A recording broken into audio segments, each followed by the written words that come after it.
Good morning વિદ્યાર્થી મિત્રો. આજે આપણે ધોરણ 9 વિષય ગુજરાતી એમાં પાઠ 10મો છે ભારતીય સંસ્કૃતિની સિદ્ધિ, તેનો અભ્યાસ કરીશું. આ પાઠના લેખક છે વિનોબા ભાવે અને આ પાઠનો સાહિત્ય પ્રકાર છે નિબંધ. વિનોબા ભાવેનો જન્મ 11/9/1895 અને અવસાન છે 15/11/1982 થયું હતું. વિનાયક નરહરી ભાવે વિખ્યાત વિનોબાને નામે રાયગઢ જિલ્લાના ગાગુડે ગામમાં તેમનો જન્મ થયો હતો. તેઓ આચાર્યના હુલામણા નામે પ્રસિદ્ધ હતા અને ગાંધીજીના અનુયાયી અને ભૂદાન ચળવળના પ્રણેતા હતા. તેઓ મૌલિક ચિંતક અને લેખક હતા. તેમણે ભગવદ્ ગીતાનો મરાઠી ભાષામાં અનુવાદ કર્યો હતો. ગીતા પ્રવચનો, ભારતની તમામ ભાષામાં અનુવાદિત વિચારપોથી, સ્થિતપ્રજ્ઞ દર્શન, મધુકર, ક્રાંતિ દર્શન, સ્વરાજ્યશાસ્ત્ર, ભૂદાન, ગંગા ભાગ 1 થી 10 તેમના મહત્વના પુસ્તકો છે. તેમને રેમ મેગ્સેસ એવોર્ડ તથા ભારત રત્નથી સન્માનિત કરાયા હતા. વિનોબા ભાવેએ ભારતીય સંસ્કૃતિની સિદ્ધિ નિબંધમાં સંસ્કૃતિ, પ્રકૃતિ અને વિકૃતિ વચ્ચેનો ભેદ ઉદાહરણોથી સમજાવ્યો છે. વિકૃતિનો અસ્વીકાર અને પ્રકૃતિને સંસ્કૃતિનું રૂપ આપવાની ભલામણ લેખકે કરી છે. ભારતીય સંસ્કૃતિની પ્રયોગશીલતાનો લેખકે અહીં મહિમા કર્યો છે. ભારત દેશનો વિચાર વૈભવ અદ્ભુત છે એમ કહી લેખકે ભારતીય સંસ્કૃતિની ખૂબીઓ ખૂબ સચોટ રીતે સમજાવી વિવિધતામાં એકતાની વિશેષતા સ્પષ્ટ કરી છે. હવે આ પાઠની અંદર માણસની પ્રકૃતિ એટલે કે એનો સ્વભાવ, પછી આપણી જે સંસ્કૃતિ છે તે, અને વિકૃતિ કોને કહેવાય એનું સરસ મજાનું ઉદાહરણ સહિત આ પાઠની અંદર વિનોબા ભાવેએ સમજાવ્યું છે. હવે આ પાઠનો આપણે અભ્યાસ કરીશું. પ્રકૃતિ એટલે શું? તો કે પ્રકૃતિ એટલે સહજ સ્વભાવ. માણસનો જે સ્વભાવ છે તેને પ્રકૃતિ કહેવાય. સંસ્કૃતિ એટલે શું? તો કે સંસ્કૃતિ એટલે સ્વભાવથી ઉપર ઉઠવું. જે માણસનો સ્વભાવ છે તેનાથી થોડુંક અલગ, અને જે સ્વભાવ છે એનાથી થોડુંક અલગ કરી અને ઉપર ઉઠવું. ઉપર ઉઠવું એટલે કે બધાય લોકોથી અલગ થઈ અને એનાથી બધાયથી ઊંચું જવું, એમાં ઉપર ઉઠવું. વિકૃતિ એટલે સહજ સ્વભાવથી નીચે પડવું. જે માણસનો સ્વભાવ સામાન્ય સ્વભાવ હોય એનાથી સાવ અલગ જ કરવું, એનાથી ખરાબ વિકૃતિ, ખરાબ વિચારો મનમાં રાખવા, એને કહેવાય વિકૃતિ. અને નીચે પ્રકૃતિ વચ્ચે છે નોર્મલ છે અને સહજ છે. માણસની એક પ્રકૃતિ હોય છે, એક સંસ્કૃતિ અને એક વિકૃતિ. હવે માણસની અંદર આ બધી જ વસ્તુઓ હોય છે. તો પ્રકૃતિ શું છે? તો કે ભૂખ લાગે છે અને ભૂખ લાગતા માણસ ખાય છે, એટલે એ એની પ્રકૃતિ છે, એનો સ્વાભાવિક છે. સ્વાભાવિક જ છે, આપણે ભૂખ લાગે એટલે આપણે જમીએ છીએ, બરાબર ને? અને ભૂખ ન લાગવા છતાં માણસ ખાય છે તે એની વિકૃતિ છે. ભૂખ ન લાગી હોય છતાંય ખાય, જમીએ તો એ આપણા શરીર માટે હાનિકારક છે, તો શરીરને તકલીફ પડે છે, એ માણસની વિકૃતિ છે. અને ભૂખ લાગવા છતાં આજે એકાદશી છે એટલા વાસ્તે ભગવત સ્મરણ માટે માણસ ખાતો નથી, ઉપવાસ એકટાણા કરે છે. એને તે છે આપણી સંસ્કૃતિ, જે આપણા પૂર્વજોએ આપણા ધરોહર છે અને આપણે એને સાચવીએ છીએ. આમ ઉપવાસ કરવો એ સંસ્કૃતિ છે. આપણે મહેનત કરીને ખાઈએ છીએ તે આપણી પ્રકૃતિ છે. અને આપણે જાતે મહેનત કરવાનું ટાળીશું અને બીજાની મહેનત લૂંટીને ભોગવતા રહેશું, તે આપણી વિકૃતિ છે. પ્રકૃતિ શું છે? માણસનો સ્વભાવ. આપણે શું કરીએ છીએ? તો કે મહેનત કરી અને કમાઈને ખાય છે. વિકૃતિ કોને કહેવાય? તો કે જે ચોર લૂંટારાઓ છે એ શું કરે છે? તો કે બીજાની મહેનતનું છે એ એના આગળથી છીનવી અને એ ખાય, લઈ ઝટી લે છે અને ચોરી કરે છે, લૂંટી જાય છે. એ એની વિકૃતિ. વિકૃત એનું માણસ કેવું છે? તો કે વિકૃત. ભલે ને આ પ્રકારની વિકૃતિ પ્રાચીન કાળથી પણ આજ સુધી દેખાતી હોય. એટલે આ ચોરી, લૂંટ અને જે ખૂન થાય ને એવું બધું શું છે? તો કે આજનું નથી. કોઈને મારી નાખવું, આ બધી વિકૃતિ છે. એ આજથી જ થતું આવ્યું એવું નથી, એ વર્ષો પહેલાં પણ થતું જ હતું, પ્રાચીન કાળથી થતું આવ્યું છે. તેમ છતાં આ કદાપી સંસ્કૃતિ હોઈ શકે નહીં. એટલે કે આ વસ્તુ છે એ ક્યારેય સંસ્કૃતિ હોઈ શકે નહીં. આપણા શ્રમથી પેદા થયેલી ચીજ પણ બીજાને આપ્યા વિના ભોગવવી નહીં અને આપીને અને વહેંચીને જ ભોગવવી એ માણસની સંસ્કૃતિ છે. ભલે આપણે કમાયેલું હોય, આપણી પાસે હોય, આપણું હોય, છતાંય બધાઈને વહેંચી અને એ આપણે ભોગવીએ. આપણે કેમ સુખ વેચવાથી વધે છે અને દુઃખ વેચવાથી ઘટે છે. તો એ શું છે તો કે માણસની સંસ્કૃતિ છે. માણસમાં અને પશુમાં ફરક છે, અંતર છે અને આ અંતરને વધારવું, પશુપણામાંથી નીકળતા જઈને માણસપણા તરફ આગળ વધતા જવું તેને જ સંસ્કૃતિ વર્ધન કહે છે. એટલે કે માણસ અને આપણે કહીએ ને કોઈ માણસ સમજતું ન હોય તો આપણે કે આ ઢોર જેવું છે, સાવ ઢોર એટલે પશુ જેવું. તો પશુમાં ને માણસમાં શું ફેર છે કે પશુ છે એ વિચારી નથી શકતો, એની પાસે વિચાર શક્તિ એટલી નથી. જ્યારે આપણી પાસે તો આપણને મનુષ્ય જન્મ મળ્યો છે તો એ પશુથી થોડુંક અલગ વિચારીને માણસપણા તરફ આગળ વધવું એ જ સંસ્કૃતિ વર્ધન એટલે કે સંસ્કૃતિનો વધારો કરે છે. માણસ સુખ અને આનંદ શોધે છે એ ખરું, પરંતુ કયો આનંદ વિકૃત છે અને કયો આનંદ પ્રાકૃત છે અને કયો સંસ્કૃતિ તેનો ખ્યાલ રાખવો પડે જ. હવે આપણે આનંદ મેળવીએ છીએ એ દરેક વ્યક્તિ આનંદ માટે જ બધું કરતી હોય છે, પોતાની સુખ સગવડ માટે જ. પણ આપણે જે આનંદ ભોગવીએ છીએ એ ખરેખર આનંદ સંસ્કૃતિનું વર્ધન એટલે સંસ્કૃતિનું વર્ધન, સંસ્કૃતિ વધારનારો છે, વિકૃત છે કે પ્રકૃત છે એ જ સમજી વિચારીને જ એ આનંદ મેળવવો જોઈએ. જે સુખ સહુને આનંદ આપી શકે તેવું હોય એ જ ખરું સુખ છે અને એ જ સુસંસ્કૃત આનંદ છે. જે આનંદ આપણને સંસ્કૃતિ તરફ લઈ જાય એ જ સાચો આનંદ છે. સાચો આનંદ શું છે તો કે જે આપણને સંસ્કૃતિ તરફ લઈ જાય છે ને એ જ સાચો આનંદ છે.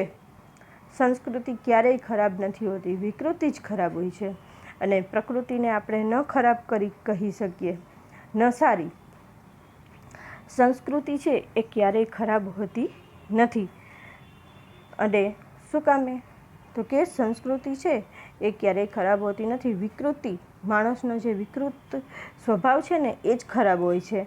માણસ ક્યારેય ખરાબ નથી હોતું, પણ જે એની વિચાર શક્તિ છે ને એ જ એ કેવું વિચારે છે ને એના ઉપર એક પ્રાકૃતિક છે કે વિકૃતિ માઇન્ડ ધરાવે છે એ એના ઉપર આધાર રાખે છે.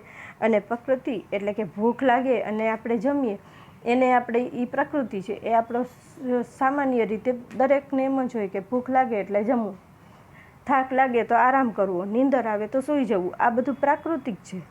એને આપણે ક્યારેય ખરાબ કહી શકીએ નહીં અને સારું પણ ન કહી શકીએ. તેવી જ રીતે તે જેવી છે તેવી જ છે. કાગડો કાળો છે તેને આપણે ખરાબ ન કહી શકીએ કેમ કે તે એની પ્રકૃતિ છે. કાગડાનો રંગ કાળો છે તો એ એની પ્રકૃતિ છે. ભગવાને જેને જે રંગ આપ્યો છે એ એની પાસે છે. એને આપણે એમ ન કહી શકીએ કે આ કાગડો કેવો કાળો છે. એ તો જેવો છે એવો જ છે, એટલે એ પ્રાકૃતિક છે. એટલે જ કાગડો આની સાથોસાથ એ પણ ધ્યાન રાખીએ કે દુનિયાભરની સંસ્કૃતિ લઈએ પણ આપણે ત્યાંની પણ ભલે હોય, વિકૃતિ આપણને ન ખપે. એટલે કે આપણે કોઈ દેશની આપણને સંસ્કૃતિ ગમે તો એ આપણે ગ્રહણ કરી શકીએ, પણ ત્યાંની વિકૃતિ એટલે કે જે એની ખરાબ વિચારધારણા છે એ તો આપણે ક્યારેય ન ખપે. એટલે એ તો જોઈએ જ નહીં. આપણે ત્યાં પ્રાચીન કાળથી કોઈ એક જ ચીજ ચાલતી આવતી હોય પણ તે જે વિકૃતિ હોય તો તેનો સ્વીકાર હરગીઝ ન કરવો જોઈએ. આ વાક્યમાં શું કહેવા માગે છે કે ઘણી વખત એવી પરંપરા જેમ કે બાળ લગ્ન છે, પછી વિધવા, નાનપણમાં બાળ લગ્ન થતા તો નાનપણમાં જ કોઈના પતિનું જો મૃત્યુ થઈ જાય તો એ નાની બાળકી હોય ને છતાંય તેને વિધવા અને જ્યાં સુધી તે જીવે ત્યાં સુધી એને કોઈ પણ પ્રસંગ કે તહેવારનો કે મનાવવાની છૂટ ન હતી, સારા કપડાં ન પહેરવા, સારું ખાવાનું નહીં. તો આ બધી પરંપરાઓ હતી એ પછી જો ખરેખર યોગ્ય ન હોય તો એને ખરેખર એનો સ્વીકાર કરવો જોઈએ નહીં અને એને બદલાવવાનો આપણે જ એને બદલાવી પડે અને એ હરગીઝ ન કરવો જોઈએ એનો સ્વીકાર. એમાંથી જે લોકો એની અંદર હતા એને પણ બહાર લાવવા જોઈએ. એટલે સંસ્કૃતિ સારી હોય તો જ તેને અપનાવવી જોઈએ. પછી એ વિકૃત સ્વભાવની હોય તો એને અપનાવવી જોઈએ નહીં. વિકૃતિ બીજાઓની હોય કે આપણી હોય, સદંતર વર્જ્ય છે. એટલે વિકૃતિ છે એ આપણી હોય કે પછી બીજાની હોય, સદંતર એટલે હંમેશા વર્જ્ય એટલે કે આપણા માટે એ અપનાવવા યોગ્ય નથી. અને પ્રકૃતિને સ્વીકારવી પણ તેનું હંમેશા શોધ કરતા રહેવું જોઈએ. આપણો જે પ્રકૃતિને સ્વીકાર કરી છે, આપણો જે સ્વભાવ છે લોકોનો એને નોર્મલી છે એને આપણે સ્વીકાર કરીએ છીએ, પણ તેમાંય હંમેશા શોધન કરતું રહેવું જોઈએ. નવું વિચારધારાઓને અપનાવવી જોઈએ. પ્રકૃતિને હર હંમેશ સંસ્કૃતિનું રૂપ આપતા રહેવું જોઈએ. જે સામાન્ય સ્વભાવ છે એને જો સારું હોય તો એને સંસ્કૃતિનું હંમેશા રૂપ આપતા રહેવું જોઈએ. ખાવાનું આપણે ન છોડી શકીએ, કારણ કે એ પ્રકૃતિ છે. આપણે જમવાનું છોડી શકીએ નહીં, કારણ કે એ આપણા જે શરીર છે એના માટે એ જરૂરિયાત છે અને એ આપણું સ્વાભાવિક જ છે. પણ માંસાહાર તો છોડી શકીએ ને, તે જરૂર છોડીએ, કેમ કે તે સંસ્કૃતિની દિશાનું આગળનું ડગલું છે. આપણે જમવાનું છોડી શકીએ નહીં, પણ માંસાહાર કોઈ વ્યક્તિ હોય, માંસ, મટન કે જે કંઈ ખાતું હોય તો એ તો જરૂર છોડી શકે. તો એ સંસ્કૃતિ તરફ જવાનું એક આગળ પગલું છે. ખાવામાં સંયમ રાખીએ તો જરૂર રાખીએ, કારણ કે તેમ કરવાથી સંસ્કૃતિની દિશામાં એટલા આગળ વધીશું. મારું તો માનવું છે કે વિજ્ઞાનની જેમ જેમ પ્રગતિ થતી જશે, માણસમાં વૈજ્ઞાનિક વૃત્તિ જેમ જેમ વધતી જશે, તેમ તેમ વૃત્તિઓ ક્ષીણ થતી જશે. એટલે લેખક કહે છે વિનોબા ભાવે કે મારું એવું માનવું છે કે વિજ્ઞાનમાં વૈજ્ઞાનિક શોધો જેમ જેમ થતી જશે તેમ તેમ વિકૃતિઓ છે તે ઓછી થતી જશે અને માણસમાં સંસ્કૃતિની દિશામાં તે આગળ વધશે. બહુ આગ્રહ કરીને ખવડાવવું કે અરકાંતિયાની જેમ માફક ખાવું પણ એ વિકૃતિ જ છે. એટલે કોઈને જે ભૂખ ન હોય, જમવું ન હોય, છતાંય આગ્રહ કરીને વધારે જમાડવું અને કોઈ દી જોયું ન હોય એમ જમવું, ન જોયું હોય એવી રીતે ભૂખ ન હોવા છતાં, પેટ ભરાયેલું હોવા છતાં પણ ખાવું, એ પણ એક જાતની વિકૃતિ જ છે. પણ આજે હજી માણસને આ સમજાતું નથી, કેમ કે માણસને આપણી શરીર રચનાનું અને પાચન પ્રક્રિયાનું પૂરતું જ્ઞાન નથી. આપણા શરીરમાં જેટલું આપણે જમીએ છીએ એનું પાચન થાય છે એની પણ એક લિમિટ હોય છે, પણ એ માણસને આજે પાચન પ્રક્રિયા જે છે એના વિશે પૂરતું જ્ઞાન નથી, એટલે તે જમવામાં આવી રીતે વિકૃત માઇન્ડ ધરાવે છે. જ્યારે તેને શરીરનું અંતર અને બાહ્ય જ્ઞાન થશે ત્યારે તેને તુરંત સમજાશે કે આ વિકૃતિ છે અને તે છોડવી જોઈએ. જ્યારે એને આ શરીર વિશે બધું સમજાશે કે અંદરની રચના કેવી છે, અંદર આપણું પાચન શક્તિ કેટલી હોય, એટલું જ જમવું જોઈએ, જ્યારે આ બધું જ્ઞાન એને થશે ને ત્યારે તે આ વિકૃતિ છોડી દેશે. માણસ કાયમ સંસ્કૃતિ વિકૃતિનું પૃથ્થકરણ કરતો રહેશે. એટલે માણસ છે પૃથ્થકરણ એટલે એમાં સંસ્કૃતિ શું છે, વિકૃતિ શું છે એના વિશે ચર્ચાઓ થતી જ રહેશે, વિશ્લેષણ કરતો રહેશે, પ્રયોગો કરતો રહેશે અને પોતાને સાચી દિશામાં આગળ વધારતો રહેશે. ટૂંકમાં આ સંસ્કૃતિ શું છે, પ્રકૃતિ શું છે અને વિકૃતિ શું છે એના વિશે હંમેશા ચર્ચા થતી રહેશે અને માણસ એમાં વધારે આગળ વધતો રહેશે. આવું ભારતમાં થયું છે. અહીં હજારો વર્ષથી માણસ જાતના પ્રયોગો કરતો રહ્યો છે અને તેમાંથી આપણે જેને ભારતીય સંસ્કૃતિ કહીએ છીએ તે નીપજી છે. આવું ભારતમાં થતું રહ્યું છે ને હજારો વર્ષોથી માણસ જાતના પ્રયોગો કરતો રહ્યો છે અને તેમાંથી જે નવી શોધો થાય છે અને સંસ્કૃતિ તેમાંથી જ નીપજી છે, એટલે કે એમાંથી જ એનું ઉત્પન્ન થઈ છે. અને ભારતની સંસ્કૃતિ કેવી છે તો કે પ્રયોગશીલ, સતત તે હંમેશા નવા પ્રયોગો કરતી જ રહે છે. ભારત પ્રાચીન કાળમાં બહુ જ પ્રવૃત્તિમય હતો. અહીં બહુ પ્રયોગો પણ થયા હતા, તેના નિષ્કર્ષ પણ નીકળ્યા છે. આપણો દેશ કેવો છે તો કે પ્રાચીન કાળથી જ હંમેશા પ્રવૃત્તિમય રહ્યો છે, હંમેશા કોઈને કોઈ પ્રવૃત્તિમાં આગળ રહ્યો છે, બધી પ્રવૃત્તિમાં, અને ખૂબ જ પ્રયોગો આપણા દેશમાં થતા રહ્યા છે અને તેના નિષ્કર્ષ એટલે કે એનું પરિણામ પણ મળ્યું છે અને તેમાંથી વિવિધ શાસ્ત્રો પણ ઊભા થયા છે. તેમાં આધ્યાત્મિક દ્રષ્ટિ મુખ્ય હતી. આધ્યાત્મિક દ્રષ્ટિ આપણે જે યોગાસન છે, પછી આપણે જે મેડિટેશન કહીએ છીએ, તો એ બધું શું છે તો કે ભારતની જ આ બધી ખોજ છે. અને આપણી આયુર્વેદિક દવાઓ, તો એ બધું કેવી રીતે, તો એ આમાં નવા નવા પ્રયોગો કરીને જ માણસ છે તે આ બધું શોધો થઈ છે. અને આધ્યાત્મિક દ્રષ્ટિ કઈ છે તો કે મુખ્ય છે. માણસ આધ્યાત્મિક દ્રષ્ટિએ કેમ આગળ વધતો રહે તેની ખોજ નિરંતર ભારતમાં ચાલી છે. આવી બધી યોજનાઓ આપણા પૂર્વજોએ અનેક પ્રયોગો કરીને ઘડી, અને આ આપણો બહુ મોટો વારસો છે જે આપણા પૂર્વજો છે તે આપણા માટે મૂકતા ગયા છે. ભારત માટે એમ કહેવાય છે કે આ એક મોટો સંપન્ન દેશ છે. આપણે કહીએ સુખ સંપન્ન, તો આપણો દેશ કેવો છે તો કે મોટો સંપન્ન દેશ છે. આ બધી સંસ્કૃતિઓથી ભરેલો દેશ છે. અહીં સુંદર સુંદર સેંકડો નદીઓ વહે છે. આપણે ગંગા, યમુના, નર્મદા, ઘણી બધી મોટી મોટી નદીઓ વહે છે. હિમાલય જેવો અદ્ભુત પહાડ તો અહીં જ છે. આપણો દેશ ભારે સુજલ અને સુફળ છે. એટલે આપણો દેશ કેવો છે તો કે સુંદર અને હંમેશા સારું ફળ આપનારો છે. પણ આપણા કરતાંય વધારે સુજલ સુફળ દેશો દુનિયામાં મોજૂદ છે. આપણો દેશ છે એનાથી પણ વધારે સારા દેશો પણ દુનિયામાં છે. એટલે આ કાંઈ આપણી વિશેષતા ન કહેવાય. હા, આપણે એવો દાવો જરૂર કરી શકીએ કે અહીં જે વિચાર સંપદા આપણને મળી છે તે અત્યંત અદ્વિતીય છે.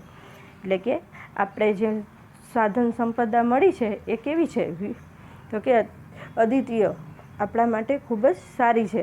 આ હું કોઈ અભિમાનથી નથી કહેતો. જો હું કોઈ બીજા દેશમાં જન્મ્યો હોત તો પણ નિષ્પક્ષપણે તટસ્થતાથી ભારત વિશે આવું જ કહેતો હોત કે ભારતનો વિચાર વૈભવ ખરેખર અદ્વિતીય છે.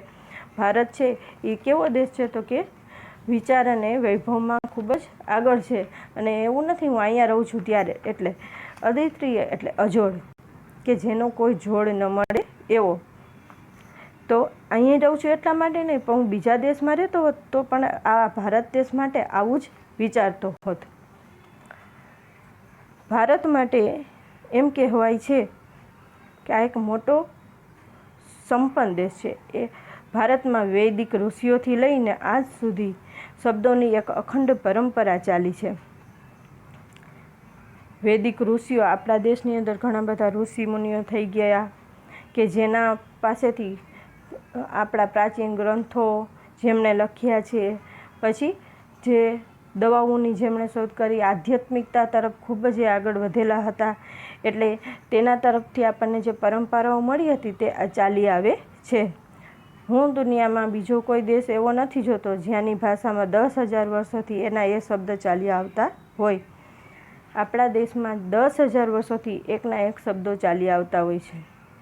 ભારતમાં શબ્દ શક્તિનું જેટલા ઊંડાણથી ચિંતન થયું છે તેટલું બીજે ક્યાંય નથી થયું.